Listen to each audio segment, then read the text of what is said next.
Hi everyone, welcome to one of the most important VRTs from this series.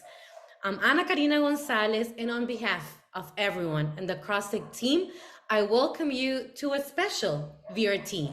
Today, joining us, it's not only our one of the board of directors member, but also the founder of NYPAY. He's gonna have the chance to not only introduce himself, but also share the great news on the panelists that are joining us today. For today, we have the VRT Super Apps, leveraging your competitive advantage. I turn the floor to Ron, and I welcome everyone for joining us in this CrossTech and NYPAY VRT Super Apps. Thank you very much, Anna. Appreciate the introduction. And I'm Ron Mazursky. I'm the founder and board member of NYPAY. I'm also a managing director of a consulting firm called Pagility Advisors. And I'm also a board member of CrossTech. And that's how we kind of connected all of these things together. NYPAY is very happy to participate with CrossTech on today's VRT. NYPAY, just so you know, is an association of senior executives that covers payments, banking, and fintechs. We meet on a monthly basis for educational and for networking purposes, and we cover a number of different topics. For example, our previous panel was on embedded payments, and our panel next month is going to be on banking as a service. If you're interested, feel free to sign up at the NYPAY website, www.nypay.org. Now, thank you everyone for attending this virtual roundtable on super apps. Today, I want to cover a couple of topics with our panelists. One is, what are super apps? And because it might go under a number of different definitions, what are the factors of success for super apps? What are the roles that we see for financial services to play in super apps? And what do we see as the future of super apps? Now, we have three experts with us today that are going to be discussing this topic. We have an analyst, that's Tiffani Montes. Wave, Tiffani. Hi. Tiffani is a principal analyst, specifically banking at Insider Intelligence. We have fintech, Alberto Guerra. Wave, Alberto. There we go. CEO at Uniteller. And we also have a banker. We have Neha, Wattas, Executive Director, Head of Strategy and Insights at JP Morgan. Hi there. Hi. There we go. Now, as we move into the webinar, I just want to ask if you have any questions for the panelists, please type it into the Q&A function, the chat function. I guess is it? Actually, I have to be clear. Are we doing Q&A or chat? I guess it is in the Q&A function. And let me ask now if we could have each of our panelists to introduce themselves, since they certainly know themselves better than I would ever know them. And I'm going to ask them to introduce who they are, what they do, and to describe their companies. Thank you. Let's start with Neha. Thank you, Ron, and hello, everyone. Thank you so much for joining this exciting panel discussion today. I'm looking forward to learning from my fellow panelists. I think it will be a great dialogue. A little bit about me. I am the head of strategy and insights at JP Morgan Payments, which is a $10 billion revenue business within JP Morgan. We are a global business. We move $9 trillion a day globally. So certainly the scale and size and scope of our business is huge. Now, I'm really excited about super apps because they are emerging as these ecosystems where a lot of transactions are just happening, right? As a bank, we're always looking for, okay, where are those new ecosystems where people spend money? What are those new economies that are forming? And super apps have certainly been around for a few years already, started in China, but it's just a staggering centralization of supply and demand And it's very, very fascinating. It's very, very regional. There are a lot of nuances there. But I would say a super app is an app with superpowers. So I'll leave it there, and we'll get back to that. Thank you, Neha. Let's go to Alberto. Would you introduce yourself? Yeah, thank you, Ron, and hi, everyone. It's a pleasure being here at this panel on super apps. My name is Alberto Guerra. I am the CEO of Uniteller Financial Services. Well, Uniteller is a cross-border payment processor. We are a subsidiary of the Banorte Financial Group. It's the second largest bank and financial group out of Mexico, one of the top 10 largest financial groups in Latin America. And Uniteller is a US-based company. We specialize in cross-border payment processing. We consider ourselves the fintech of Banorte in the US, and basically offering solutions to companies, individuals, and players in the cross-border space to make their transactions, cross-border transactions, more efficient. So we have a global payout network around the world. We integrate companies, business, and individuals into this network, again, to facilitate money transfers in the space. So for us, just also as an introduction, super apps is a very interesting topic that we have been working, exploring, and analyzing, because we do see the value of these apps consolidating and offering multiple types of services to their users. At the end of the day, when you have a service, when you have an app, either a bank app or a remittance app or any other type of service, one of the ideas is, how do you keep customers more engaged through better solutions and a more efficient way of delivering the solutions? So I think that's what keeps us very excited into participating in this panel and finding the solutions for our customer base for this type of applications. So again, it's a pleasure being here, and looking forward to having this discussion. Thank you, Alberto. Let's go to Tiffani. Would you do your introduction? Yeah, absolutely. So I am super excited to be here today. My name is Tiffani Montes, and as you heard earlier, I am a principal analyst at Insider Intelligence. For those of you that aren't familiar with who Insider Intelligence is, we're really the culmination of two different brands, one being Insider Intelligence and the other being eMarketer. Insider Intelligence is a trusted resource for digital transformation, and our company has deep experience in being able to deliver timely and relevant analysis across really 4 key coverage areas. The first being financial services, the second, marketing and advertising, the third, telecom and technology, and finally, digital health. And what we do is we aggregate over 3,000 data sources across those industries, along with more than 2,500 headlines. And we basically take all that information, filter out the noise based on credibility and reputation.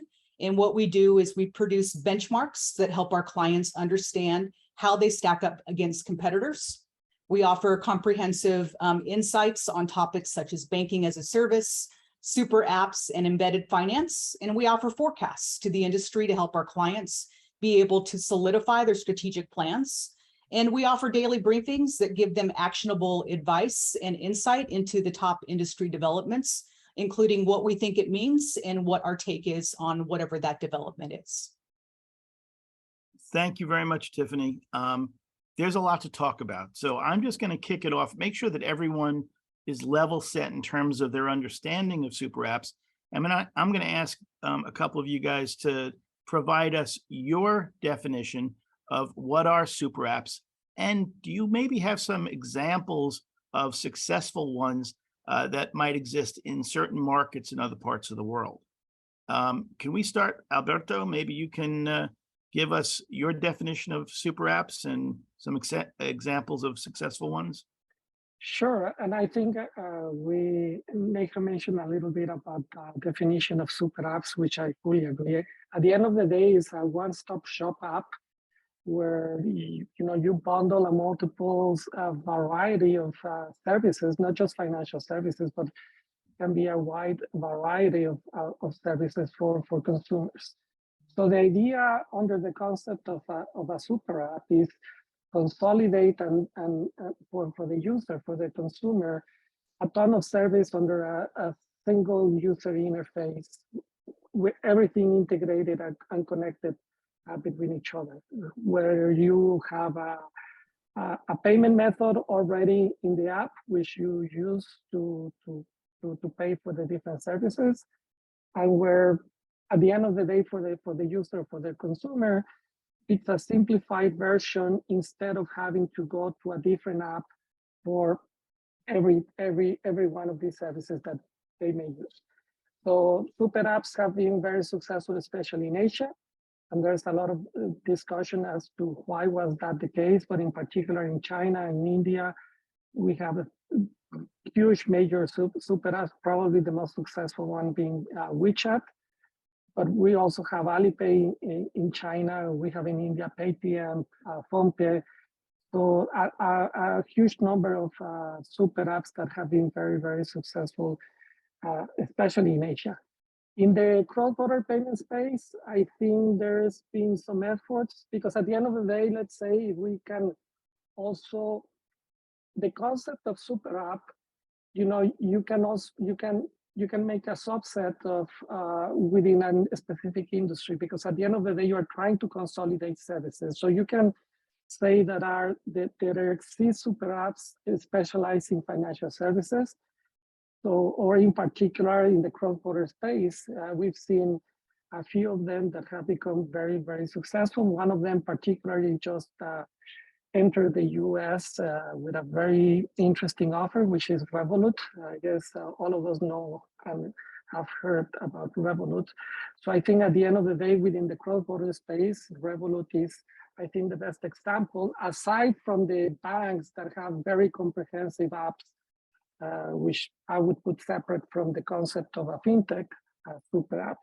So we would say that Revolut solutions stands different from what the traditional single service remittance apps that exist in the market today. So I think in the cross-border space is how do you transition from a single product to a more comprehensive set of financial services, and then how do you go from there to offering a broader category of products and services as you see in Asia. So I think that's the roadmap that at least companies in our space are looking at when we talk about super apps. That's great. Tiffani, can I ask you from your perspective, and you also watch what's going on worldwide, are there, first of all, do you agree on the definition of super apps, or do you think it needs to be changed or expanded? And which are maybe some successful ones that we haven't heard of yet? Any thoughts? Yeah, absolutely. I think Alberto did a great job of defining what a super app is in all the different technology that underpins it to create a seamless customer experience. So I won't expand on anything there. I think what I will say that is, if it's done right, one app can win the attention of consumers. But what that is really going to take is to be able to orchestrate a customer experience in ways that aren't happening today. If I think geographically about what has happened in the East versus what has happened in the West, I don't think that it'll manifest the same way in the West as it is in the East. So I think that rather than trying to pull together a bunch of, we'll call it lifestyle activities into a messaging app, for example, I think the way that it will manifest in the West will really be around life stage, which if you think about from a financial services perspective, financial purchase and interaction with financial products is always based on life stage. And so if you start thinking about that under the context of home ownership or car ownership, or planning, preparing for and going to college, or starting a business, building a business and maintaining a business, I think it takes on a very different form. Thank you. Thanks very much. It actually makes me want to ask Neha a question that's related to that. And what factors do you see in the marketplace that make a super app successful, a success or a failure? And I guess it came from Tiffani mentioning geography as being one of those factors. Could you start with that? And I know there are things like target market or objectives of the super app. Can you? Absolutely. I think Tiffani made a great point about, yes, it is possible for one app to grab the attention of users in a way that, other apps don't. Like, look, we are all victims of the tyranny of apps. There's way too many apps out there, right? 1.9 million and counting in the Apple App Store. There's like 80 apps installed on the average American's phone. Mine is probably a lot less. And we use only about 9 apps on a daily basis, which also feels like a lot.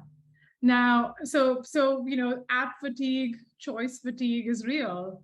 What you get from a consumer perspective, from a super app, is that now you have a curated set of services that you go to every day for. For example, a lot of the super apps, like Grab or Gojek, the ones that we haven't yet mentioned in Singapore and Indonesia, started off as ride-hailing apps, right? So it's something that you might do, maybe not every day, but quite frequently. So you'd start off with a high-frequency service, and that's how you get the customers. So they come for the rides, but then they stay for all the other services, right? Like Uber has diversified into Uber Eats, or restaurant grocery delivery, and so on and so forth. So I think getting that right, and really having a set of services that customers actually need and use, and doing it such that you have one app for all your needs, like an operating system for your life.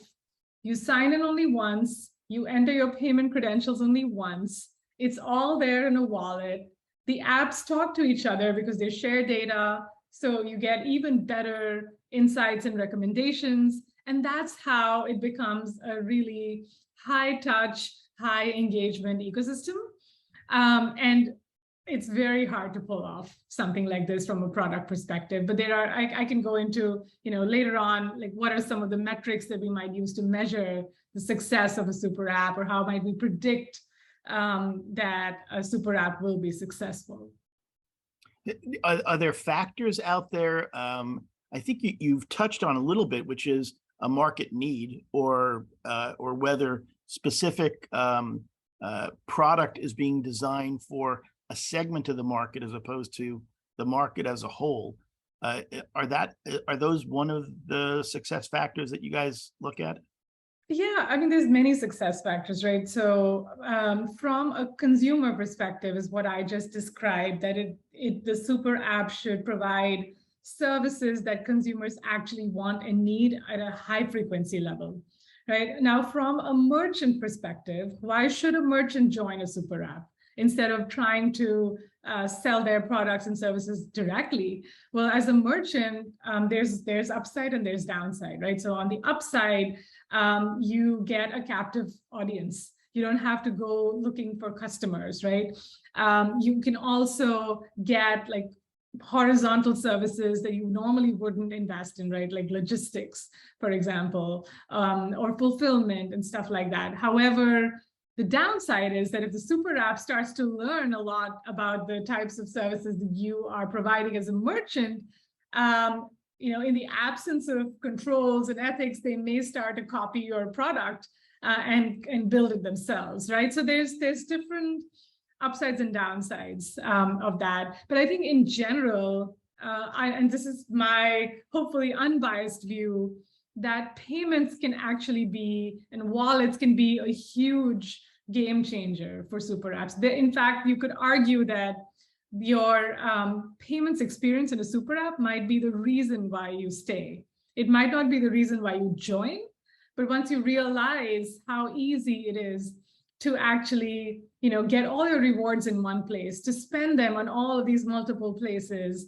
And that's not just the rewards, it's currency. That is what is the true differentiator.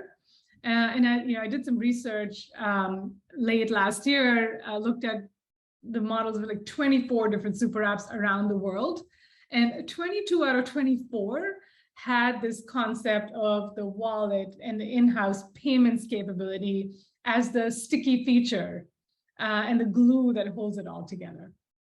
Oh, that's interesting. That's one of the things I want to touch on a little bit later, which is going to be specifically about payments and banking and how do they fit into the ecosystem. But I just want to drill down on one more specific element, which is we began talking about geography, and it was clear that geography has had an effect on whether a super app is successful or potentially will fail. There's been some analysts in the marketplace, and I won't name names, that have suggested that super apps will fail in the US, that there is no place for it. Mm-hmm. Yet others will argue the contrary. The question becomes, why does a super app become successful? What do consumers looking for? Why will it be successful? Are there technology reasons that it will be successful in one market versus another market? I see a bunch of nodding heads. Let me start with you, Alberto. Do you have a perspective on it? Any thoughts? I mean, there are challenges, and people that believe that the super app may not have a future in the US or in the West. It's because there are challenges that may not be at the same level as it occurred in the Asian economies where super apps flourish. In particular, you have data and privacy laws, consumer protection rights, the capability that you need to offer the consumer about opting out from data sharing, from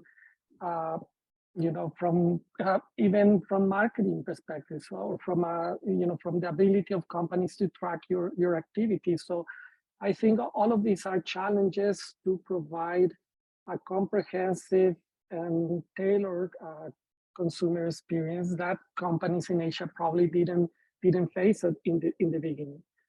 The other component is that in the US right now, you have all the major technology giants that already have very good services and are very good into what they provide. I mean, in China, going back to the WeChat case, they started out as a chat platform, and eventually took advantage of deficiencies in the payment systems and advantage of the local situation of its particular country, and they were able to build a very successful ecosystem. Right now, there's a lot of competition at a very high level from major technology giants, call it Meta, Google, Apple, that at Twitter, that at the end of the day, if you want to offer a unified experience covering all of these services, it will be more challenging. So you have those aspects that obviously it is a challenge.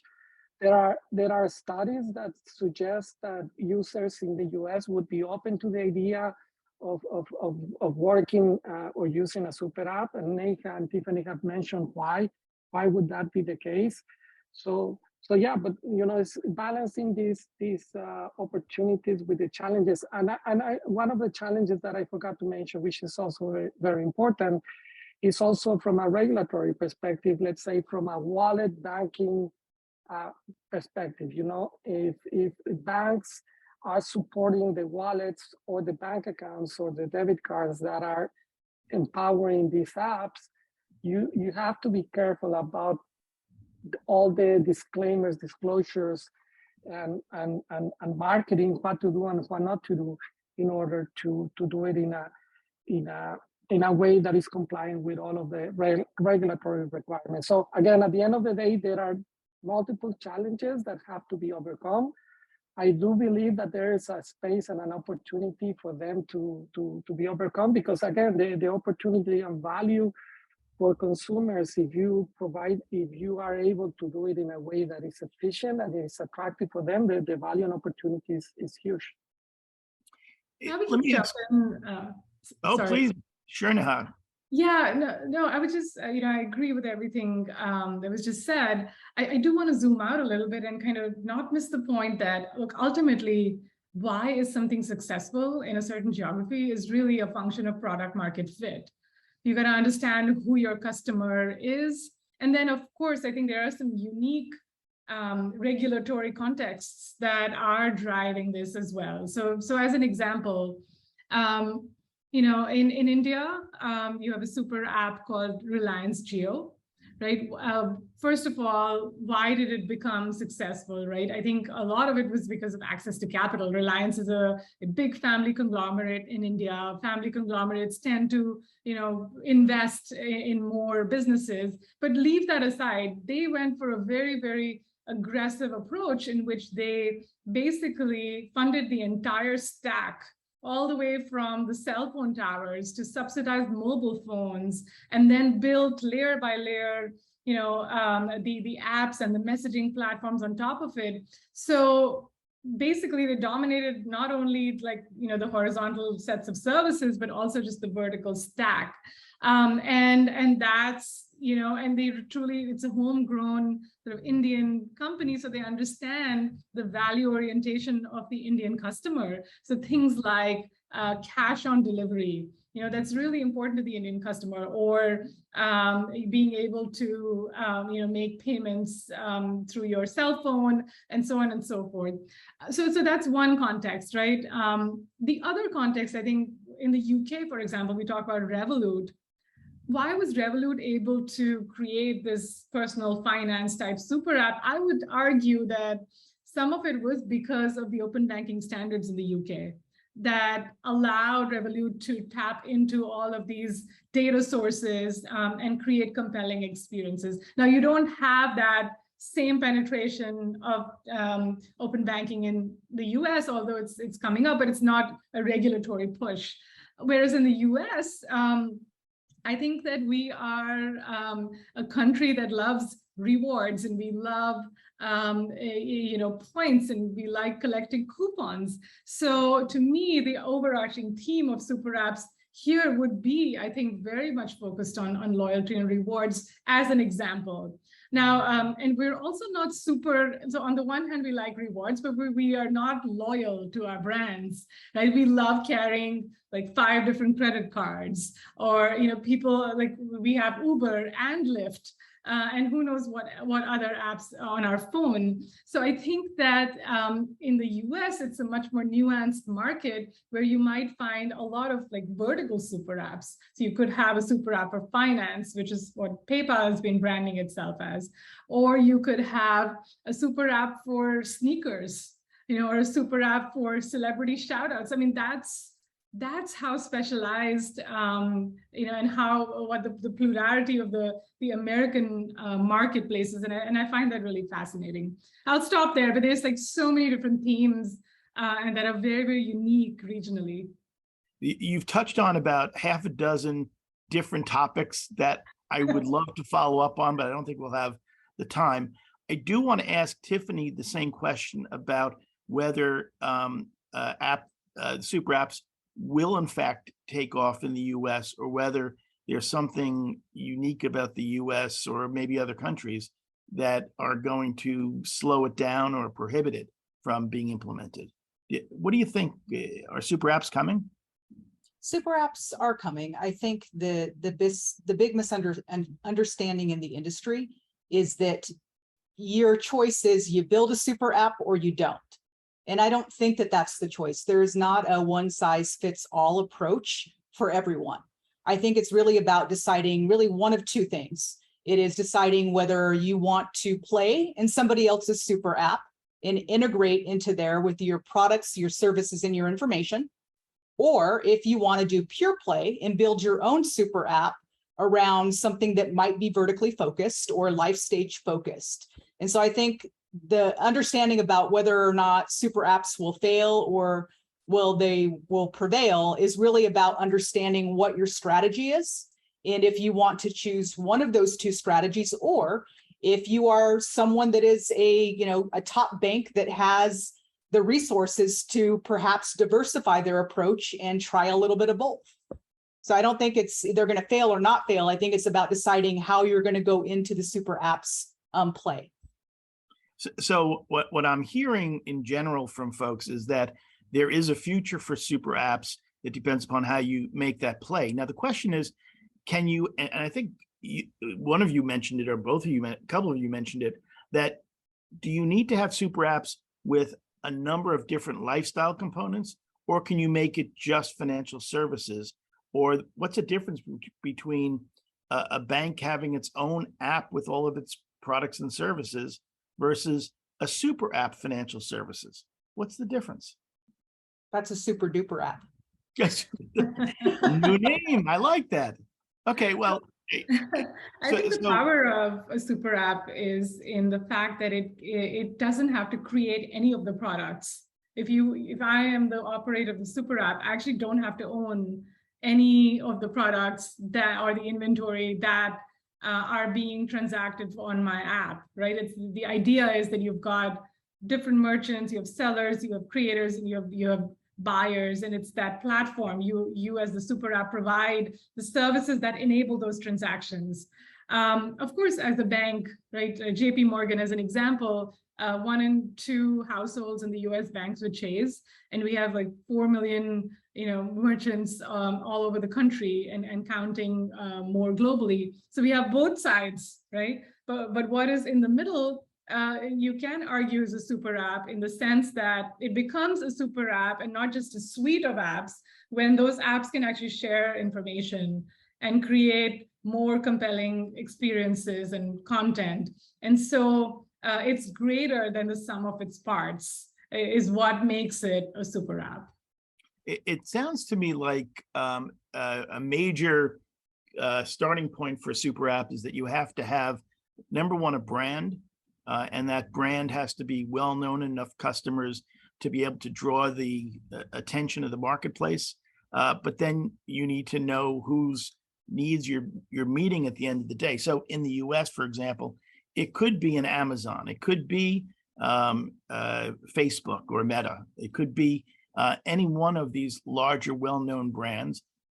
Or it could be perhaps a bank or financial institution that wants to have its capability married to a number of other merchant categories to bring transaction volume, to bring meeting the needs of their customers. Is that kind of like where people are coming at, or did I miss something? No, Alberto, is this what you're seeing? Are you agreeing that brand is probably the starting point for the discussions? Yeah, I mean, definitely you need a customer base if you want to eventually monetize the customer base by offering additional services. In the case of the super apps in Asia, as we discussed earlier, WeChat started with the customer base on the chat platform. In Singapore, Grab started the other way around, similar to what Uber is here in the US, providing rideshare services. And at the end of the day, is how can you monetize the network effects of your customer base and the players of your app in order to provide additional services more efficiently.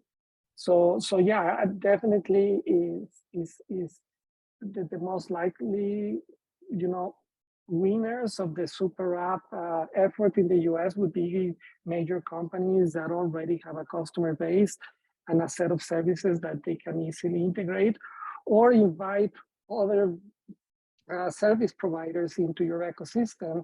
As Neha was saying, and Tiffani was saying is, how you may not, your strategy may not be to build a super app, but get your services within an app, within a super app, and you will definitely look for the major players that already have an ecosystem and a customer base. to make it that more attractive. So definitely that has to be the way to go.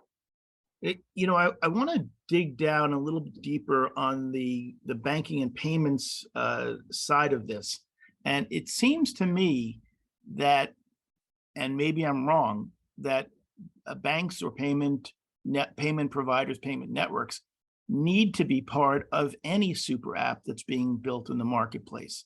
Is that a fair assumption? And then what kind of banking services or payment services are we talking about?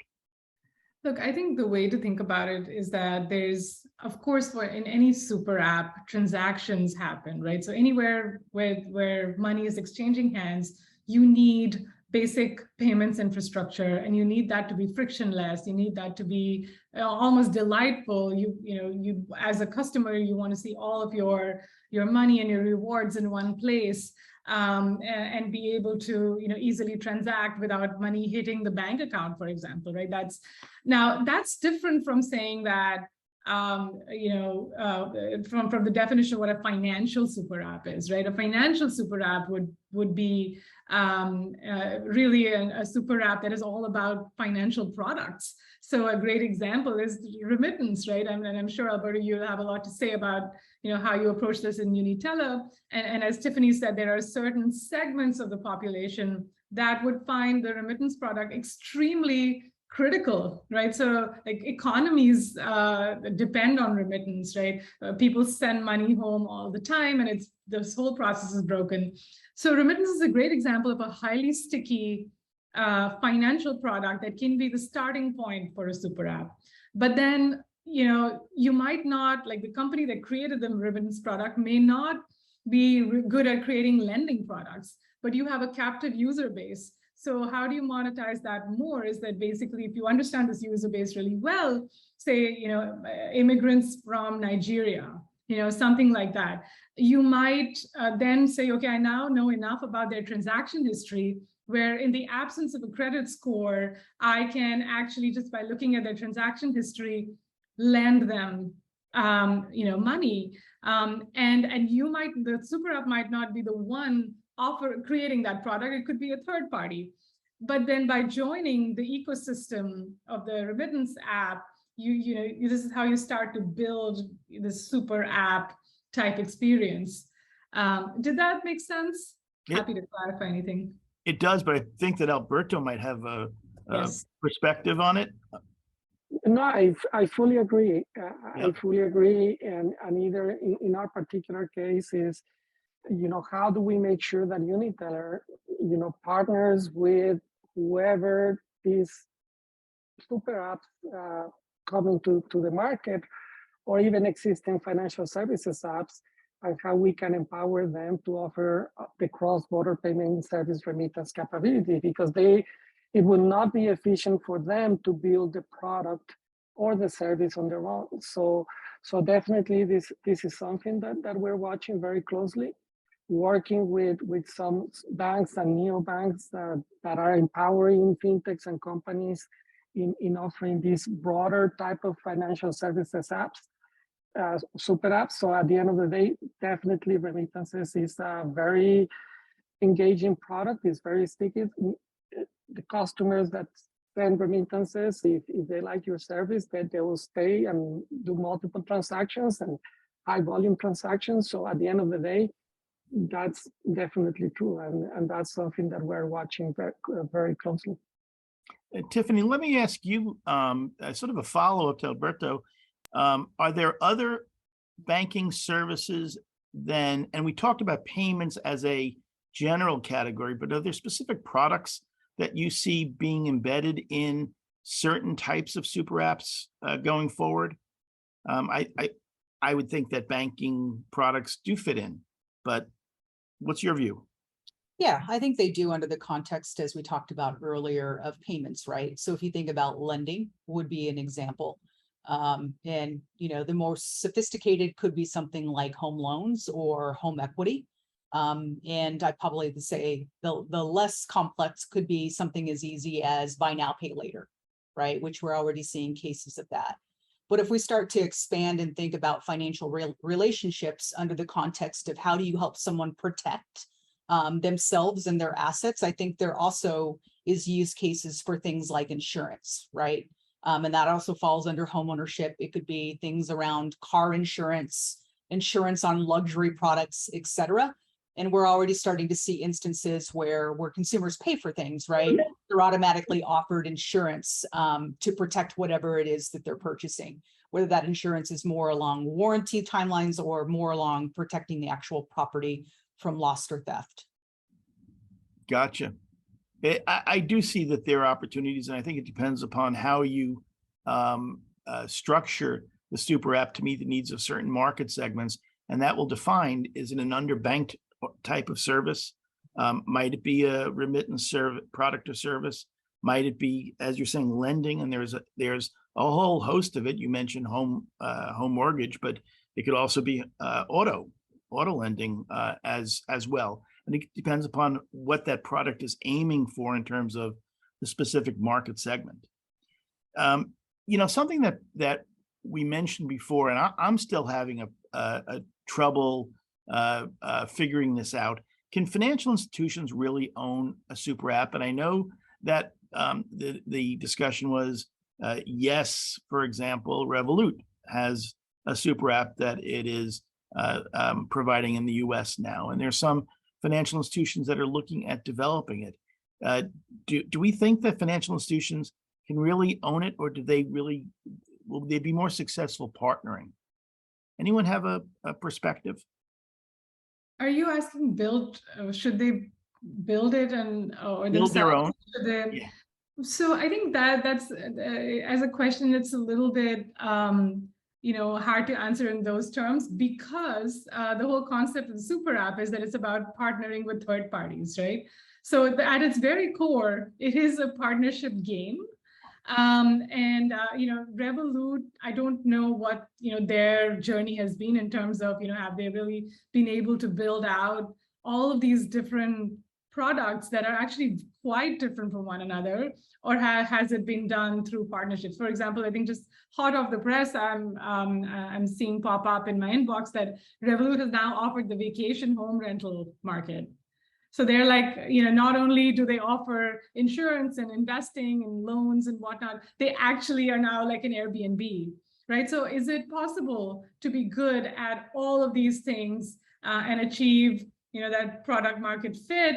I would think that it's very hard. And so, that's where partners and really like being smart about corporate development can be a real competitive advantage. I have like 10 more questions, but I don't have time to go through 10 more. So I'm going to end this portion of the discussion by asking you guys to help me take a look at the future of super apps and to give me a view of how do you see things evolving, and do financial institutions need to be a participant in the super app economy as things are evolving? Let's start with Neha. You were on a roll there, so I'm going to keep you going. Great. So I think that should financial services be part of the super app economy? 100%. Financial services, payments companies should be a part of any economy, right? And today we're seeing hyper centralization through platforms and super apps. 10 years from now, if decentralization takes off, if crypto becomes mainstream, you're going to see decentralized super apps, right? So, I think the answer is like JP Morgan in particular and financial services in general will continue to be the engine of all economies.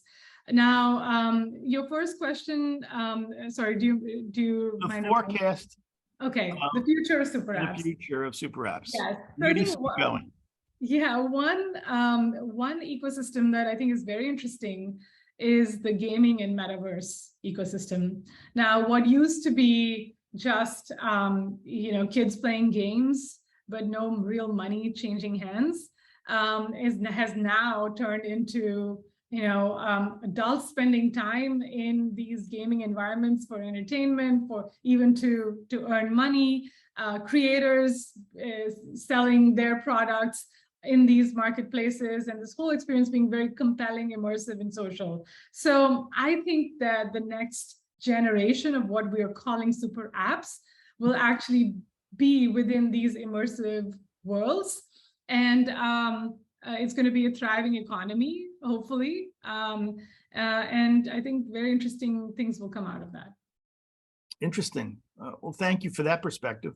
Alberto, what about you? Where do you see, I'm going to start with the future of super apps? Well, as we've discussed, I see that definitely super apps will continue to grow, not only in presence across different countries, but also in the US. We'll see more additional efforts from the major giants and financial institutions and fintechs in providing solutions that are, let's say, one step ahead than single product solutions. So in our space, in cross-border payments and remittances, I think we'll see an effort of companies of bundling additional financial services and allowing your capabilities as a money transfer business into other apps, super app solutions. So we'll see a lot of partnerships in the future of companies in our industry with banks and fintechs, neobanks, or big tech companies, so that within these ecosystems, international money transfers play a role. So definitely, as Neha said, you need to have a payment capability, and remittances is a perfect example for that. So thinking about that, and how would that impact remittances in particular, you know, we'll have to see how that takes place, because right now, if you're a single app offering remittances, you have to charge for your service. So how will that change when you partner and remittances becomes just an additional commodity within a full service of other financial services or products? So that's something that we'll have to stay very alert to see those impacts. But, you know, some companies have tried efforts before of, you know, like a membership type of model where you pay a membership fee and you have access to a number of transactions, services, etc., where remittances can be one of them. So again, we do see that happening, and I apologize for my response being very centric into cross-border payments, but I think is relevant because of the value that we truly believe remittances can play in the super app space. You know, I just want to follow up specific to banks, financial institutions. Are they going to need to participate in super apps in the future, or by not participating, will they be left out of the new economy? Well, in my opinion, I mean, there are banks that already offer, from a financial service perspective, they already offer a very good and comprehensive experience through the apps. Chase is a very good example. And other banks, which probably are more limited in the capabilities of producing a very comprehensive app, you know, they probably will face challenges to some of the fintechs that are offering very easy to use and very comprehensive experiences at the app level, not only to onboard consumers, but also to offer a very good, efficient value proposition for them. So I think, you know, when you talk about banks or financial institutions, we'll have to distinguish between those that will be capable to partner and offer additional and improve services versus more limited institutions that, you know, may struggle if your target customer would be a customer that wants to have a better, simplified user experience. Again, not just in banking, but a more comprehensive set of financial services. Gotcha. I'm going to ask Tiffani if you could bring it home with your view of the future of super apps. Where do you see it going? I think I'll start with just reinforcing the point that I made earlier, which is that it's really not a one size fits all strategy. And if I think about something that Neha said earlier today, financial institutions want to go where their customers are, right? And customers are out there interacting in these apps every day at a much higher frequency than they're interacting in a mobile banking app, for example. And so it is to the benefit of a financial institution to figure out whether they integrate into another person's third-party app or they decide to take on the big task of creating their own super app. I think that if you start to think about the size of financial institution, it will really determine their size that will sort of dictate the path they go down. I think top 10 financial institutions have the resources to be able to go after both. And I think the smaller to mid-sized will probably look to integrate. And I think as a result of that, there will be lots of different players in this space. And over time, there will start to be some consolidation as value starts to be generated for consumers. This has been great, guys. As I said before, I have many more questions on my list, but I think for today, this has been wonderful. Plus, we have a number of questions from our attendees, and I'd like to be able to ask you guys that, and whoever has the answer, I'm happy to toss it over to you. First of all, I do want to thank the panelists for giving us their opinions, their perspectives. Thank you, Tiffani. Thank you, Alberto, and thank you, Neha. But let me go to the questions now that I have on the list. The first one, someone asked, in your opinion, what company is leading the super app wave in the market right now? For example, is it PayPal? Is it Cash App? Is it Wise? Is it someone else? This is from the audience member. Anybody have a perspective? Who do you think is leading the show, either here in the US or elsewhere? I'm happy to start. I think there's lots of different players in the industry, quite honestly. I think we've talked about Revolut a lot. I believe there'll be more players that jump in and sort of follow that same path, specifically for neobanks who are struggling to find profitability. Super apps actually might be a lifeline for them if they can build products and services and be able to charge subscription services on top of that. I think there's lots of players on the big tech side, Meta, Google, Snapchat, TikTok, Apple, all of them are playing in some way, shape, or form. And then, of course, you have payments giants, with probably PayPal being the most prominent. And then you also have mega retailers that are stepping into the space as well, folks like Amazon and Walmart. So the space is starting to get really crowded fast. And I think we'll start to see more crowding over time. But again, I think as value is created, we'll start to see some consolidation in the industry. Interesting.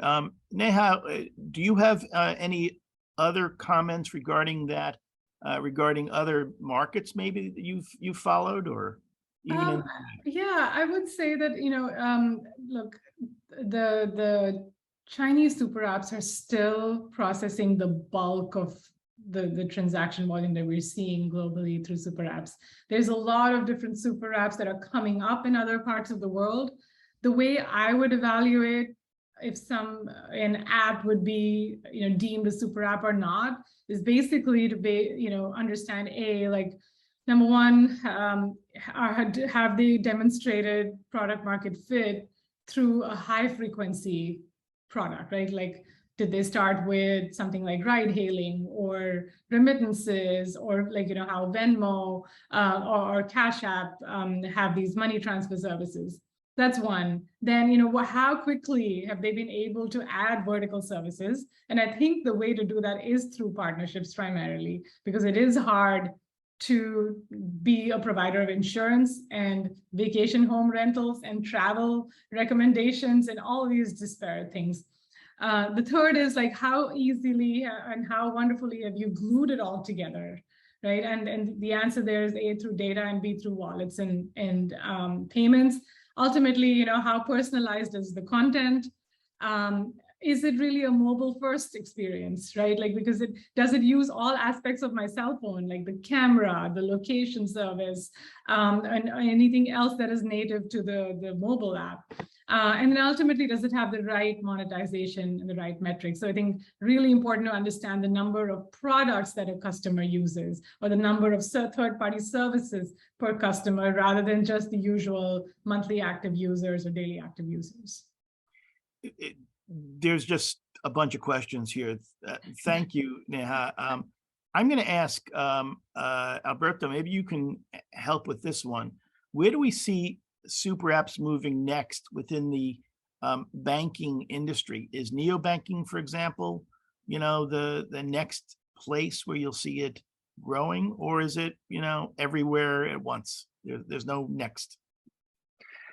Yeah, I mean, it's hard to say, but we do see a lot of activity from neobanks, and a lot of partnerships being taking place right now between neobanks and new fintech efforts in providing comprehensive solutions that provide a wallet, a debit card, eventually a credit card, remittances, domestic payments, bill payments, and you know, building a customer base and try to monetize that customer base. So we do see a lot of that. I mean, these new companies obviously will face, you know, a lot of challenges from the major tech giants as they enter the space and start offering, you know, a more comprehensive solution that includes not only, you know, their core services, either if it's Amazon or Uber or Meta, but as these companies began to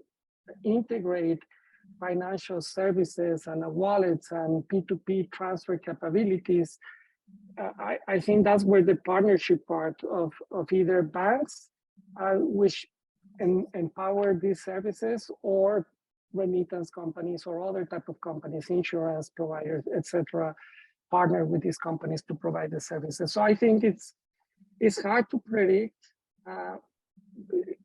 you know, what's going to be the most successful approach. But I think at the end of the day, and as Tiffani has said, it's not going to be a one solution fits all. I think there's going to be a lot of space for companies to successfully implement broader solutions than the ones that they have right now. That's great. Alberto, thank you very much for that answer.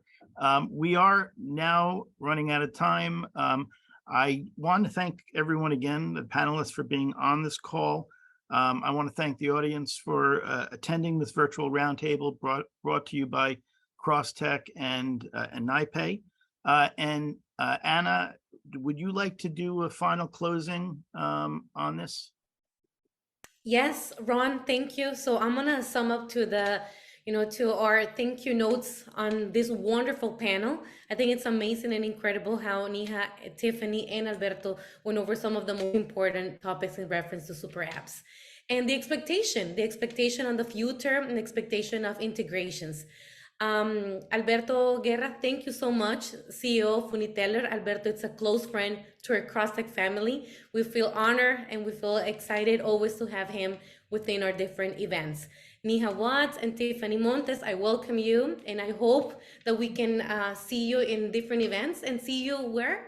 In CrossTech World, coming soon, Miami, from November 15th to November 17th. We all look forward to meeting you, to embrace on networking and get to know the finest and top leaders of the industry. On behalf of everyone on CrossTech, we welcomed everyone, and now we're all thanking you for attending our VRT on Super Apps. Ron Mazursky, one of our board of directors member, founder of NYPAY, we couldn't be more grateful for your leadership and for creating this partnership within us.